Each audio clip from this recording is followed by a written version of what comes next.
اور جب شیطان کا کوئی حربہ نہیں کامیاب ہوتا ہے تو آخری حربہ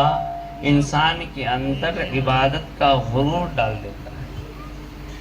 عجب ڈال دیتا ہے۔ عجب یہ اس کا آخری حربہ ہوتا ہے،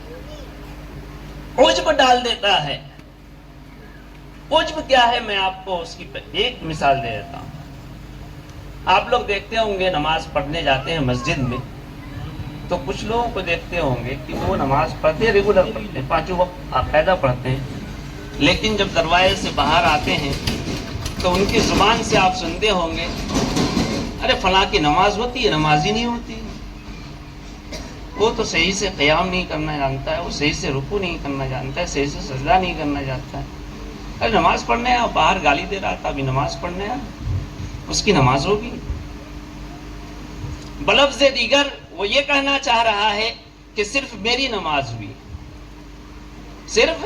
میری نماز ہوئی، اور یہ شیطان نے اس کے اندر عجب ڈال دیا، یہ شیطان نے عجب ڈال دیا اس کے اندر، اپنے آپ کو بہتر سمجھنے کی جو احساس ہوتا ہے، اس کی جو کیفیت ہوتی ہے، یہی عجب ہے، اور یہ شیطان کا آخری حربہ ہوتا ہے۔ عبادت بہت آسان طریقے سے انسان ادا کرتا ہے، اور شیطان آخری حربہ اس کے اندر ڈال دیتا ہے کہ تم سے بہتر کوئی نہیں، تم سے اچھا کوئی نہیں۔ اور میں آپ کو یہ کھل کر بتاؤں کہ علماء کے اندر، یعنی علم والوں کے اندر شیطان یہ گمراہی آسانی سے ڈال دیتا ہے، علم والوں کے اندر آسانی سے ڈال دیتا ہے۔ حضرات محترم، لہذا ہم جو بھی عبادت کریں، صبح سے لے کر کے شام تک جو بھی عمل کریں، اگر وہ عمل ہم اللہ کے لیے کرتے ہیں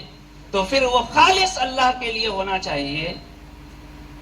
اور اس بات کی فکر ہونی چاہیے کہ میرا یہ عمل اللہ نے قبول فرمایا یا رد کر دیا۔ سونا خریدتے ہیں نا، تو سونا خریدنے کی ایک شرط ہے کہ آپ کے پاس اتنا پیسہ ہونا چاہیے، اور دوسرا اس سونا کو حفاظت کے ساتھ رکھنے کی لیاقت بھی ہونی چاہیے۔ سونا لے لیا آپ نے، پیسہ ہے، لیکن رکھنے کے لیے آپ کے پاس لیاقت نہیں ہے، رکھ نہیں سکتے اس کو سے حفاظت سے خط جائے۔ ویسے ہی نیکیاں ہے کہ نیکی کرنے کے لیے تو توفیق چاہیے ہی، توفیق یہ دولت ہے کہ جس کے ذریعے سے ہم نیکی کو لیتے ہیں، وہ دولت تو چاہیے ہی، وہ اس کا لازمی جز ہے، لیکن وہ نیکی موت تک آپ کے پاس محفوظ رہے، اس کی بھی لیاقت ضروری ہے۔ تو نیکی کرنا بھی ہے اور اس نیکی کو موت تک قائم رکھنا ہے۔ حضرت سفیان ثوری رضی اللہ تعالی عنہ ایک دعوت میں تھے، ایک صاحب دولت کے یہاں،